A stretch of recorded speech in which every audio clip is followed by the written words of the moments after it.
Hello and welcome. This is Sunrise Daily coming to you live on Channels Television. Today is May 22, 2025. I'm Ayo Makinde.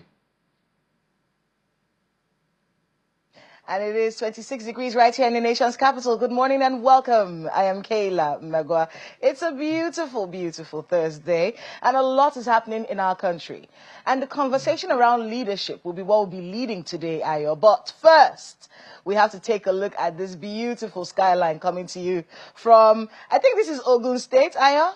Absolutely, is the Shagamu interchange. That's the major road that leads you. On the one side, it leads you into Lagos from Ogun State, into Lagos from Ogun State towards Ibadan in Oyo State, and from Ogun State straight down through Ore to Benin and the rest of it. This interchange is a major landmark around that place. This particular one is somewhere around the Ogun Industrial Estate, and quite a number of things happen in this particular place. But look further down. Look at the skyline. An extremely beautiful view indeed. And if you're wondering why it's so lush green, only one thing can explain that, Kayla, and that is it is arable. So what's the Ogun State government or anyone in the private sector doing to ensure that we do the best to maximize the resource that we have there? Questions, Kayla. It's 25 degrees in Shagamu this morning. So good morning. I hear this place is an agglomeration of 13 towns in the southwestern part of Nigeria, located in Ogun State, along the Ibu River and Eruwu stream between Lagos and Ibadan. And it's got a really nice, rich history.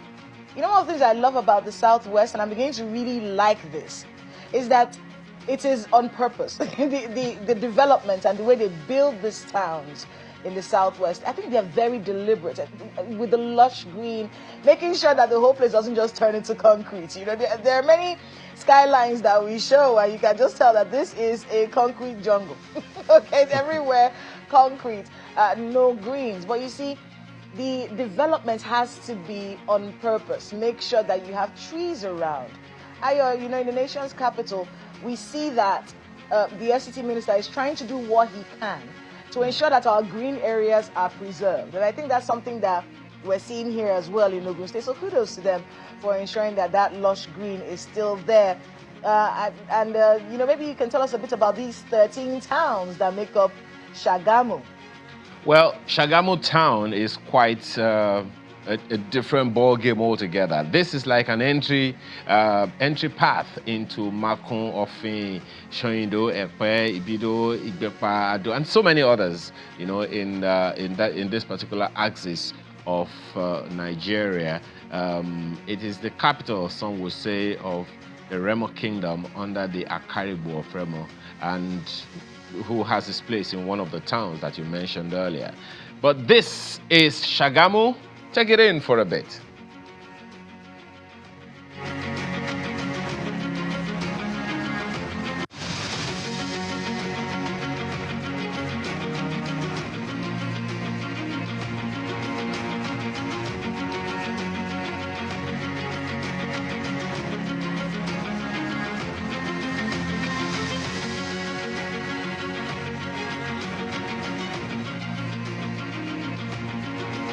And from this lush, beautiful view is another.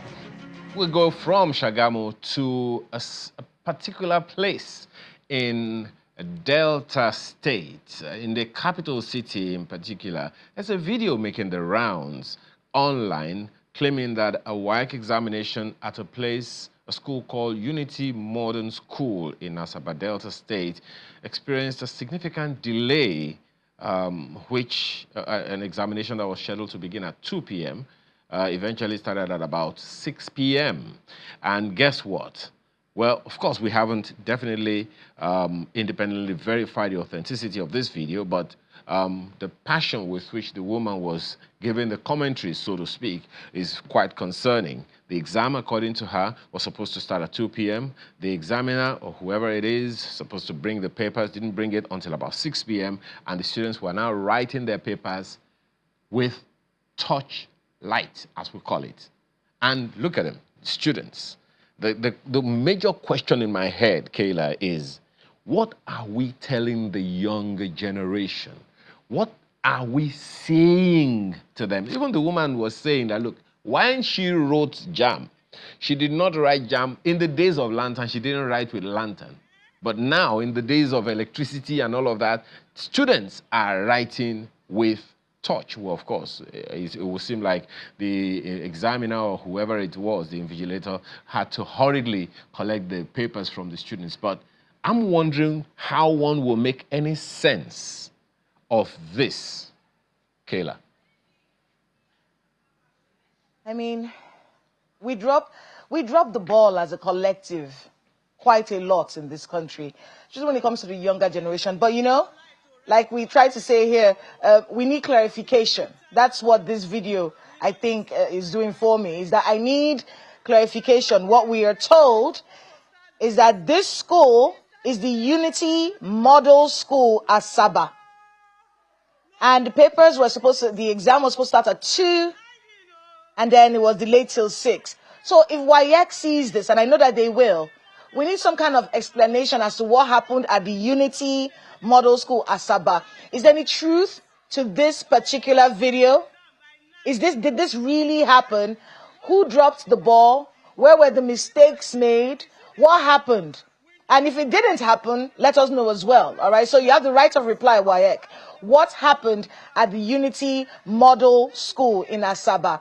Because this is unacceptable. If this is true, it is a situation that has to be addressed. Now, I know we can't get it perfect all the time, Ayo.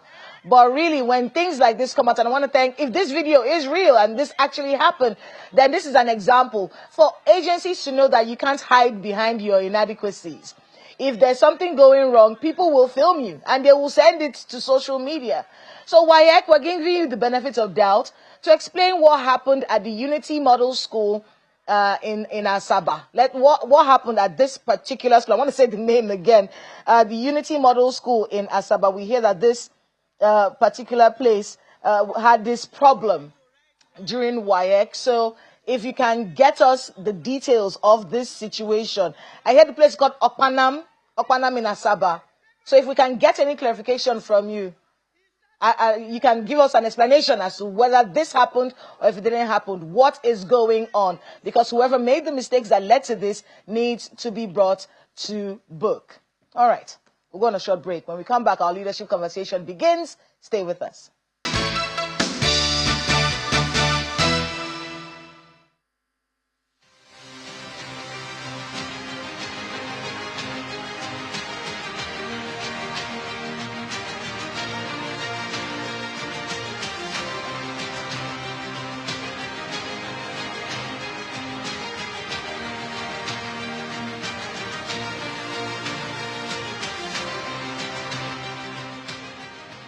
Pick a topic in the polity, and you can be sure that the answers will fall on one particular platform. Or is that it?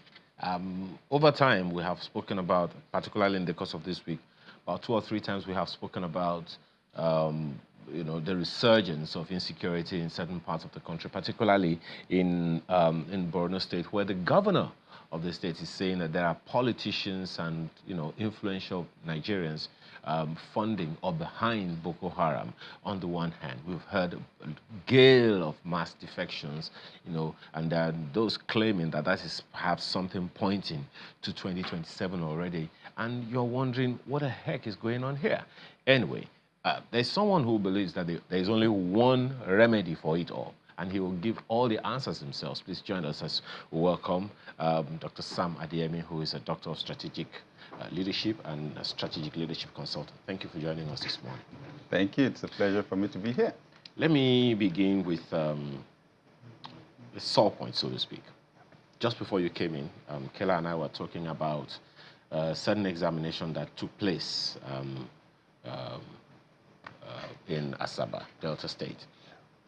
It was students in a secondary school writing, whether it's WAEC or whatever, with longhand using touch in the night. And forgive me, I had to remember some of the things that I've heard about how we are treating the young people and the kind of messaging that we're communicating to them through these kinds of action. Of course, definitely it wasn't a 20-year-old that took the papers there. It has to be someone older. So, first of all, what do you make of that? What are the likely, what are the things playing in your head just hearing that? Well, I would say it's not new. It's a symptom of a fundamental problem that's been there for a long time. A number of years ago, we were approaching general elections. It was time for registration for elections. And then there was an announcement delaying the resumption of schools because some of the schools were going to be used as registration centers for elections. And my wife and myself screamed when we heard that announcement on TV. It was like, what? For the sake of elections, you would delay the development of children?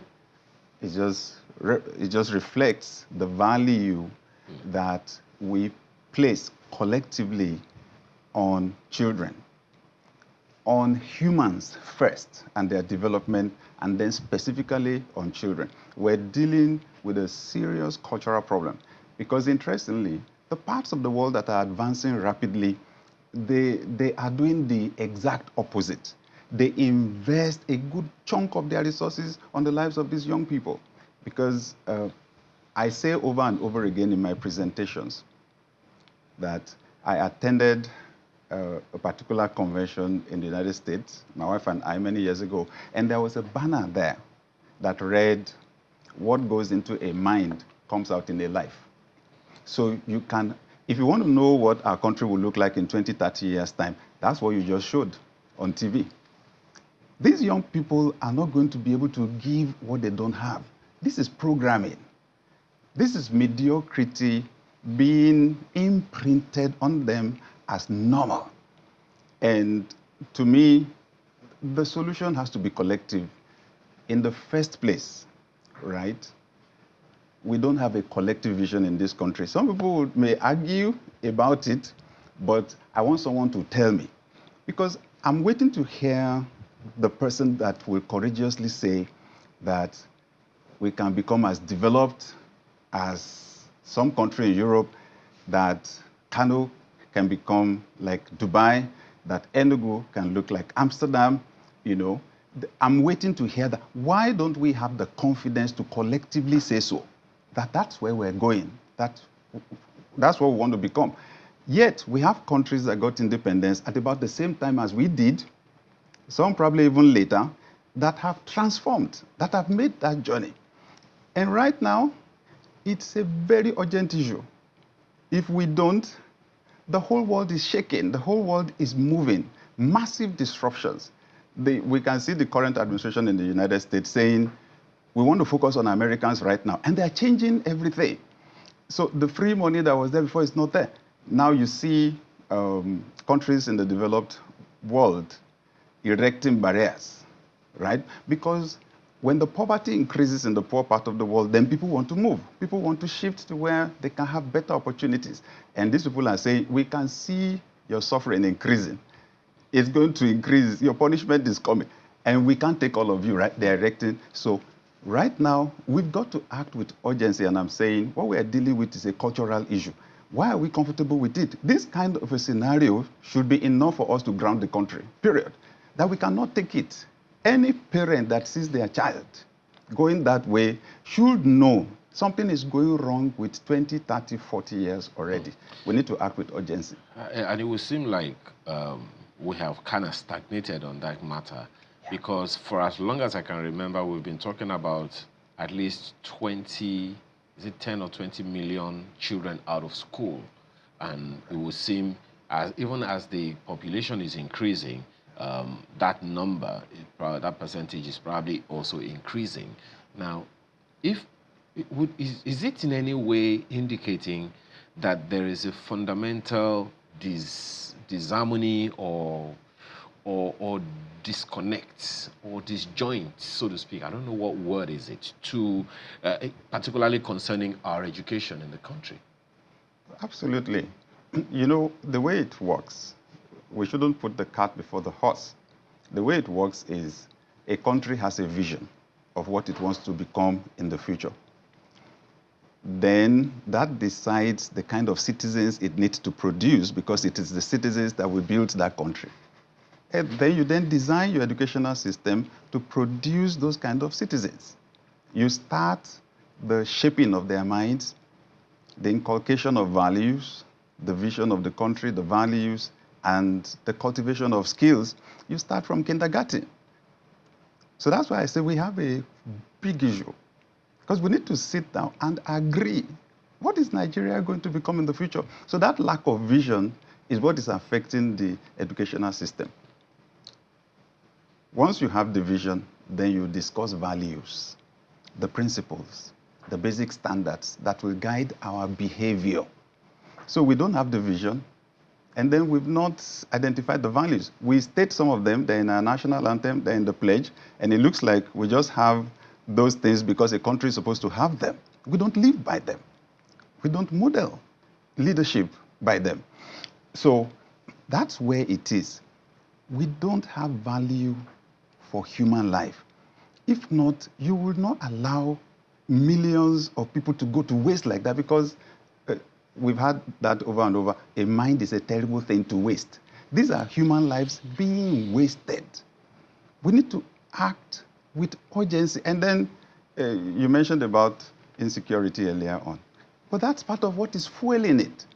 If people don't have an education, it is easy for them to be deceived. It's easy for somebody else to come and inculcate some dangerous ideology into their mind. Is that to say that even some who, I'm wondering how that can be, because, for instance, as I mentioned, the governor of Borno State is saying that some highly influential Nigerians are behind these people. That's not to say that those people who are behind this, if the governor's words are to be taken seriously, that's not to say that those people are not educated. And we are not hearing that for the first time. A former president had said that even some of these elements had infiltrated his government at the federal level. A good number of times we've heard governors say that some powerful Nigerians are behind all of this insecurity and all of that. And I'm wondering, it's not because those people don't have education. No, no, it's not. It's because they have a different vision. They are working in line with their own visions. They have some ideology that they want to make prevail over the rest of the country. These guys don't just take guns and run on the street and shoot people. They are programmed. There's a message that they hear. There's something they are passionate about. In fact, a good chunk of these people believe they are fighting for God, right? So when you don't have a collective vision, that's what you have. You have division. You actually have multi-visions. You have different. So these people are running on a vision, and they want to create territory of their own. That's why they are taking over local governments, taking over cities, taking over towns. So I would say that the starting point is that vision, that discussion, that agreement on where we're going as a nation. From a leadership perspective, I don't see problems. I see opportunities. I want to warn the citizens of Nigeria. You see, this leadership thing is both a science and an art. The science part runs on principles. Principles make life predictable. If I throw my phone up 10,000 times, it will come down 10,000 times. And I can predict to you that 30 years from now, if I throw my phone up, it will come down. And so we can predict where Nigeria is going. There's a verse in the Bible that says, where there is no vision, people perish, right? So we've got to act with urgency. If I would ask one thing from the government as a citizen of Nigeria, it would be, you've got to guide us to have a national discussion on what Nigeria will look like in the future that would fulfill, at least to a large extent, the aspirations of the composite parts of Nigeria. I'll come back to that, because I know that we've had two national discourses, and I'm sure you're aware of them. Sometime in 2005, and another one maybe 2011, 2012, thereabout. But to the issue that you just raised, the political class are the ones that, well, they get elected into office.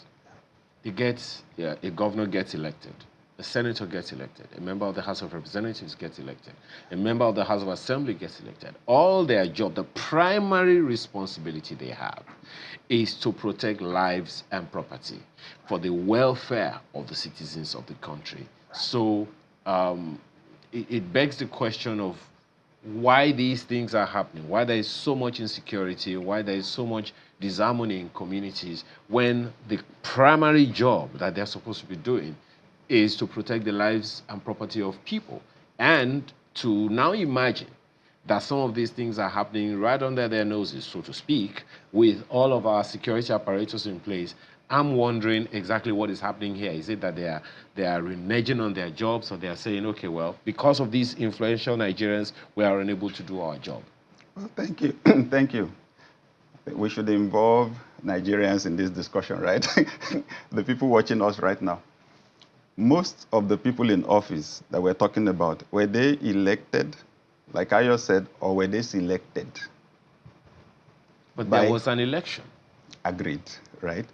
So if we ask the people that did the voting, can they confidently say, really, that what we have out there is a true representation of what they did? You and I know the level of manipulation involved is, and the reason why is very high. The reason why I'm saying that is when we say the primary purpose for their election is this, that's what we have written down in the Constitution.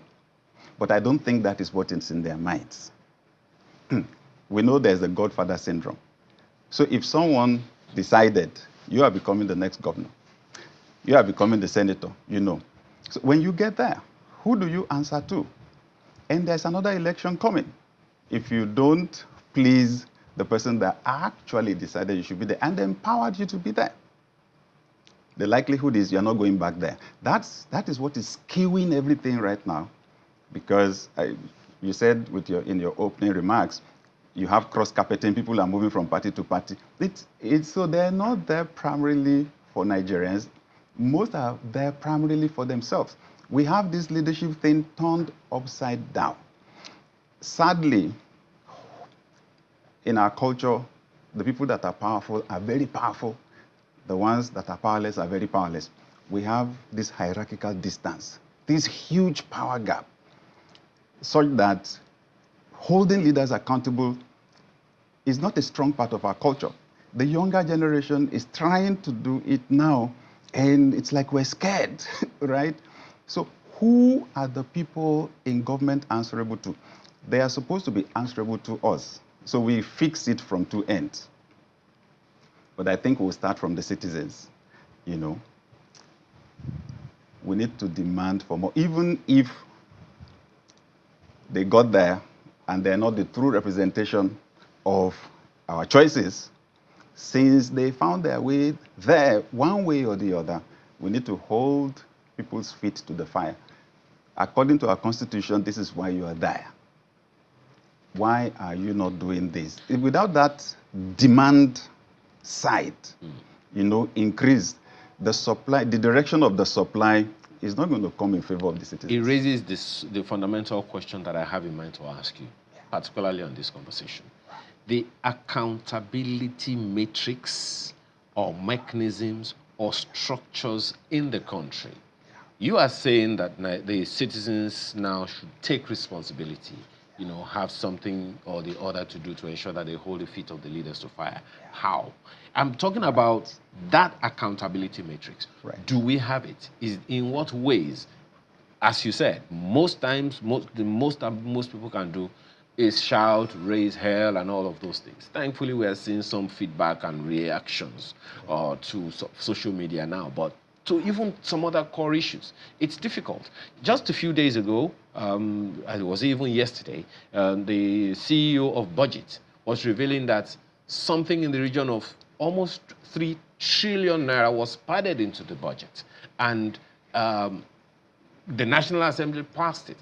All kinds of dramatic, you know, stuff happening here and there. So how do people demand accountability productively and sustainably? Thank you. So there are various dimensions to it. Ordinarily, it should be don't keep quiet. Let your voice be heard. And right now, we are empowered more, really, to express ourselves more than it was some 2-3 decades ago. We have technology at our disposal. The least you can do is talk, right? Record, talk.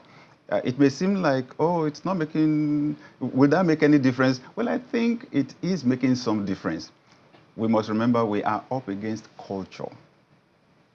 The real issue here, the reason why we're discussing these issues is because of culture. We have a leadership culture. And culture is so powerful, it overwhelms everything because it is collective.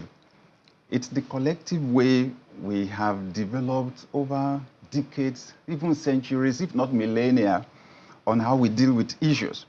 And because the average person is drip-fed with that culture, even before you know how to call your name, you are programmed with it. So it's normal to you. That's why we're not reacting sharply. These issues we're complaining about, if they happen in some other places, a whole country would be grounded to a halt. But we can take it because we were born into it. We've gotten to know, to be used to it, right? To be accustomed to it. So it starts with the individual. You have to change your normal. So there is no system in place that can cause us to demand accountability in a way that the leadership will adjust. That's what I was talking about with respect to the educational system. This is supposed to be taught from kindergarten, right?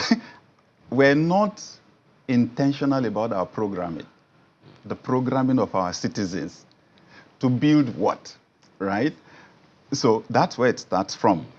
You will see parents that understand these dynamics, then spending practically everything they earn just to make sure that their children are programmed better than they. The amount of money that families are spending right now to send their children to school outside of Nigeria, and it's because of that program, because you can see the danger ahead, right?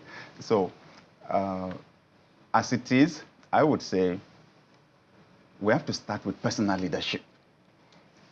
You have to build your influence, build your own capacity, because one of the things that distracts us here is the fight for survival. Before you demand for any accountability or anything, you need to eat first, right? So as we point out the challenges, I want to quickly, point out, especially to Nigerians and to young people, you've got to be positive. You've got to see opportunities in the midst of this craziness. You've got to be positive. Yesterday, I was discussing with a friend. I went to visit a bank that had just opened, just newly granted the commercial license. As bad as we think things are, right? A bank just started. So after that, I had a discussion with this friend who is a businessman. And he said, one of the major things we need to do for young people here is to let them know there are possibilities. He shared his story. I know his story a bit. He shared more with me. He said, the first time I ever saw electricity, first time I saw electric light was at the age of 10. I said, come again. In this Nigeria, he said, yeah. And this is a billionaire. He said, the first time ever that I saw electricity was when I was 10. He said, my dad never bought a TV set. Never bought a TV set. That's where I'm coming from. He said, you went, to visit a bank that just started. He said, do you realize some of the major banks in Nigeria right now were not in existence 30 years ago? And when they were starting one of them, the founders said then they needed to raise 12 million naira. That was the CBN threshold at that time, 12 million naira. They did not know where to get 12 million from, but they spoke to people, rallied people, and were able to raise the money. So this person said, I invested in a bank some years back. The threshold was 12 billion. He said, right now, that new bank you are talking about, they had to raise 50 billion. He said, so we can predict that in the time of our children, maybe 100 billion or 200 billion or even 500 billion.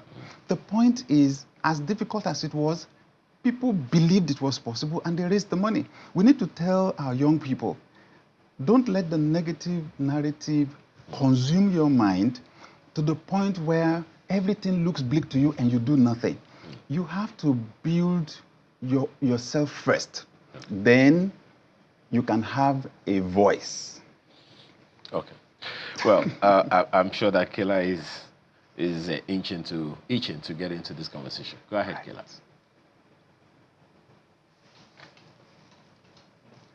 To Mr. Adeyemi all day. But you know, there are a few things that you've said that stood out for me. Changing our normal. Because you're absolutely correct. If we have a situation where the absurd is considered normal to the majority of Nigerians, then how do you get them to understand that this absurd is wrong, is absurd in itself, and could harm the future of your children? I want you to be able to get your thoughts on how changing that normal can be done, especially using religious and maybe traditional institutions, since, as you noted, the government and the what we have in place to change that thinking process is not being done deliberately. So is there a way religious and traditional institutions can come in to change this normal that we are adopting? Thank you very much, Kayla. Yes, there is. I wrote a book. My newest book actually was focused on this how. Basically, we cannot create sustainable change without the skills for shifting culture, for changing culture. So I titled the book Shifts, and it's an acronym actually for how to go about it. And this is the basic principle that runs through the book. Whatever you see and hear consistently over time will enter your heart. And once it goes in there, it puts your life on autopilot. Let me explain it in a different way. When the human mind confronts a new phenomenon, a new problem, it goes into creativity mode, innovation mode. We think, then we test the ideas, we find what works. Once you do something repeatedly over time, your conscious mind pushes it down to the subconscious so that the conscious mind can face fresh problems. However, when it goes into that subconscious, which we call the heart, it just takes on a life of its own. It influences your decision making. It forms what we call your habits. It becomes what we call second nature. Now, the reason why people make New Year resolutions or set goals and never achieve them is because the goals they set are not in alignment with that internal programming. That internal program will override everything that comes. What habits are to individuals, that's what culture is to a group of people. Now to your question. Is there a way we can shift that culture? What is normal? I say yes. We have to change what people are seeing and hearing consistently over time. I've tested these principles, practiced them for some 30 years with amazing results. So that helps you to understand why the media is powerful, why movies are powerful, why music is powerful because they program people, why the schools are powerful, the educational system. But then I come to the question you asked about religious institutions. This principle works in a very powerful way through religious institutions because when people go to a religious house, for example, maybe a church or a mosque, they do not listen to religious leaders the way they listen to, say, politicians. For the most part, people listen to politicians with skepticism. But when they listen to a religious leader, they are listening to the representative of God. Let me use local language here in Nigeria. I was saying a few days to people that when people go to a religious center and they sit down, it's like somebody presses their Momo button. In other words, people are more open, more receptive. They literally absorb everything that a religious leader says. That's why I have to plead with religious leaders, because if government is not doing the job, the schools are not doing the job, right? The other institutions are not doing the job. The religious institutions need to come to the rescue. The big question is, so what are we saying at our religious centers, on the religious platforms? I go back, I will end this point on the issue of culture. So religion is powerful enough to shift culture. However, culture is so powerful, it can also shift religion. It can shape the religion. So the tough part for us in our part of the world is, how come the parts of the world that the religions came from have developed economies, yet we are using the same religions to perpetuate poverty?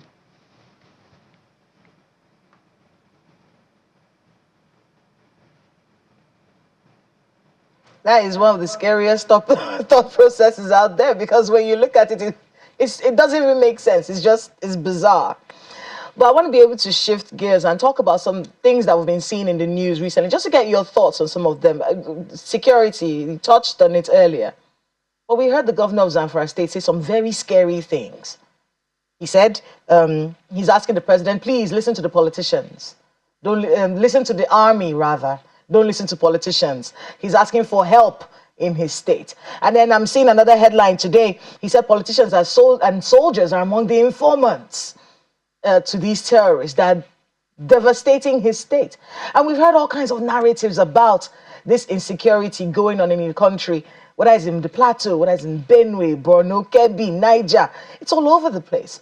What are your thoughts on this security that has lasted way too long in this country? Thank you very much, Kayla. So I go back to the issue of vision. Where there is no vision, people perish. Basically, we have not agreed that Nigeria is becoming a developed economy. We've not gone further to discuss how to agree on the values and the processes, systems, institutions that we need to build, on the kind of citizens we need to produce to be able to build a developed economy. So we have multi-visions. So these things are there because you are having tribal lords, you are having people who have their own independent ideologies. You have people, for some people, it's a tribal issue, for some, it's a religious issue. So my tribe must prevail over yours, my religion must prevail over yours. There's something wrong with the way you are serving God. My own way is right, mine must prevail. That's why we're having all these issues going on. And you know, provision is a compound word that includes the word vision. It's pro-vision. The opposite is anti, right, which is against. Pro means for, towards. Resources will always flow towards ideas, always flow towards visions. So we're saying there are people that have their own visions, visions for their own, maybe persons or families or small groups in the country, and they are multiplying. We urgently need to have this discussion. There is no alternative to it. Let me also then say that maybe part of the problem is that actually most of us don't have the capacity to conceptualize that vision. Most people don't have the capacity to conceptualize a developed Nigeria because we've never seen anything like it. And that's where our people in the diaspora have a unique role to play. Every country that has developed post-World War II has relied heavily on their people in the diaspora. In fact, some countries were intentional and sent their young people into schools, into universities in the developed part of the world so that they could acquire that mindset, that possibility.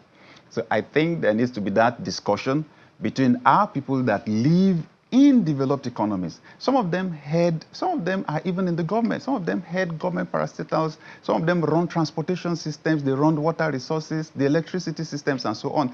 There needs to be that big discussion on how Nigeria is becoming a developed economy. If we don't, we will see people with money funding ideologies that will tear us apart.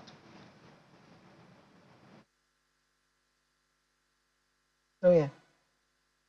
That's such a very important question, because even as you said it, I say asking myself in my head, what is a developed Nigeria? What does that mean? How does it look? What kind of people are there? What kind of leadership? What kind of government? Is it socialist? Is it communist? Is it locally made democracy? What is a developed Nigeria? But I want to get your thoughts on 2027. Of course, you mentioned it earlier, the defections. Two questions. You brought up the concept of ideologies of political parties. Who are they? Who are these people? They seem very similar. If you can jump from one to the other, how different were the ideologies of both places? Was there an ideology to begin? Just to get your thoughts on the ideology bit when it comes to our political conversation in the run up to 2027. And one other issue, poverty. Because many people have noted that the 2027 election will be between the Nigerian person's stomach and the Tinubu administration. How do we ensure that people are not moved by stomach infrastructure, and that isn't what, basically drives their choice when the elections come in 2027? Big question, I must say. Huge question. Because the instinct for survival is the strongest in man. Once a person's life is at risk, there is nothing else you're going to discuss that will make sense to the person. I use this illustration about the person who dropped into a body of water and is at the risk of drowning. And maybe the person sees a log of wood close by. Of course, the person would will go for the log of wood and hold on to it in order to survive. That's the most important thing to the person at that time.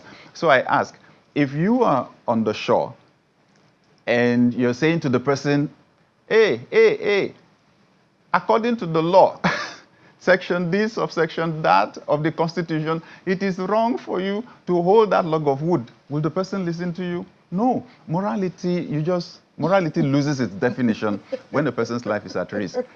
With most of our citizens, or at least a large number of our citizens below poverty line, millions of them pushed further there in the last 2 years or so, many more being pushed in that direction, discussing ideologies is going to be really tough as far as the elections are for 2027. You see, one of the reasons why vision is such a powerful thing is it becomes the basis for evaluation. So when you say, the elections were okay, this one was good, this governor is trying, that one is not trying, the big question I ask is, so what's the measurement really for the performance? Presently, with the level of poverty in Nigeria, that's going to play a huge role in the way the elections go, both for the people contesting for offices. As you can see, they too are trying to secure their future and the future for their families. That's why they are cross-carpeting from party to party. This is not about ideology. This is about survival, right?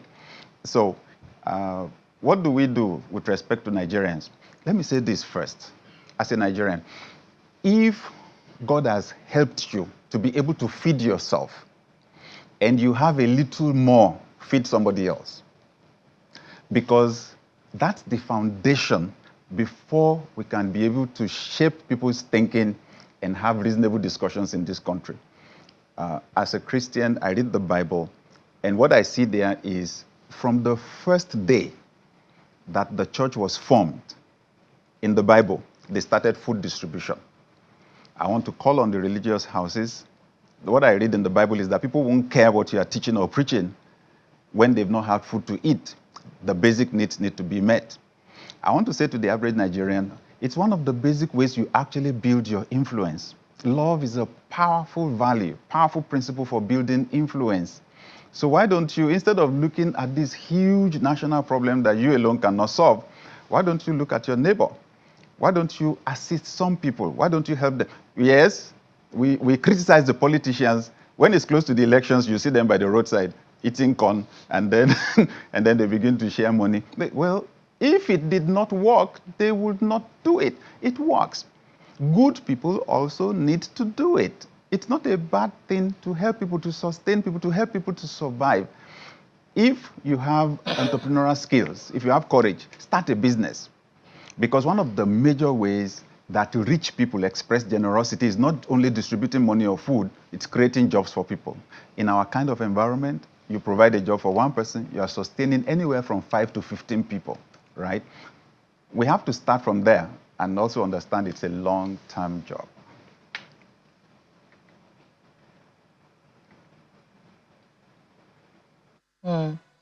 And to get your thoughts really on these political patterns that we're looking at right now, the defections from one to the other, I stated earlier, is brought the question of political ideology and how the Nigerian person should be viewing the political elite in this country. They've been called all kinds of things: selfish, greedy, interest driven, have no care for the people. In all of these things, they are still the ones that are going to be coming out for the elections come 2027. What should the Nigerian person be thinking about when we're looking at these politicians who seem to be able to change houses willy-nilly? Thank you very much. I want to encourage the average Nigerian to have a broader perspective to what is going on. Try not to develop bitterness. At the end of the day, love works better than hatred. Love works better than hatred. Look at them a bit more with understanding. Honestly, should I say I have a lot of empathy for people in government.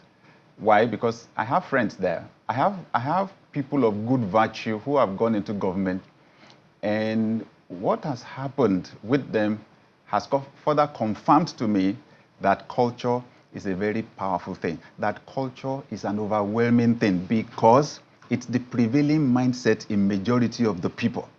So you have good people in government that have been overwhelmed. Part of the challenge with our environment is for you to be able to rise, to thrive, to do well for yourself.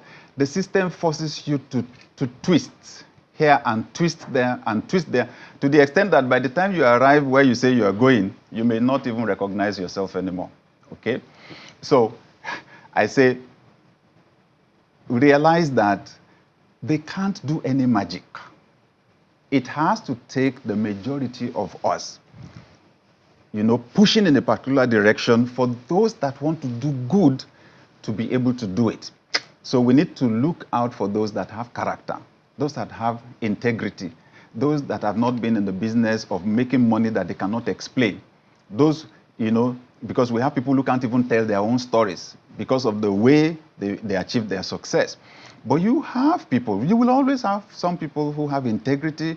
You always have people who have empathy for the poor. It will be there in their communication. Some of our leaders, it's even obvious from the way they speak that they've lost touch with the reality of the poor. They have no empathy, no compassion. You recognize them, right?